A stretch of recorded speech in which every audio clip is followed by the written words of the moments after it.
Social মিডিয়ায় reels বানানোর বদলে এরা কি করছে, হিরোইনের সাথে ভিডিও বানাচ্ছে সোশ্যাল মিডিয়াতে। কারণ এরা ভাবছে যে যদি কোনো বইয়ে হয়ে চান্স পাওয়া যায় তাহলে খুব মজা হবে। বলছি বৌদি, তুমি যদি কোনো বইয়ে বা সিরিয়ালে চান্স পাই যাও তাহলে তোমার ভাতার কি করবে একবার চিন্তা করছো? মানে এখন বাড়িতে বসে ভিডিও বানাচ্ছে, ওর বর পাশ থেকে দেখছে যে আমার বউটা পাশে বসে ভিডিও বানাচ্ছে, কিন্তু বউটা যখন বইয়ে বা সিরিয়ালে চান্স পাবে, যখন বর বাড়িতে থাকবে তখনকার কি ভাববে, আমার বউটা অন্য কারোর সাথে ইন্টু পিন্টু করছে।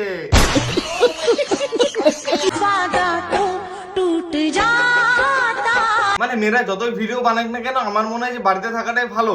ছেলেরা কি করে করবো, ওদিকে ছেলে অন্য 10টা মেয়ে নিয়ে নাচুক, সেটা মন করতাম না। বড় কথা হইতাছে যে বউ যদি বাইরে যায়, ওই বউ কি আর চুপ করে থাকবো? না না না, বলছি দাদা এখনো চান্স আছে, বউকে এই সমস্ত জিনিসের থেকে বাদ দাও, বুঝতে পারছো?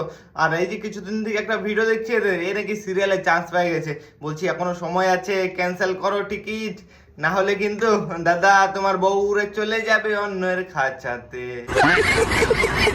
কি ভাই ঠিক বললাম তো? সাবস্ক্রাইব করে পাশে থাকো, ফুল ভিডিও আসছে।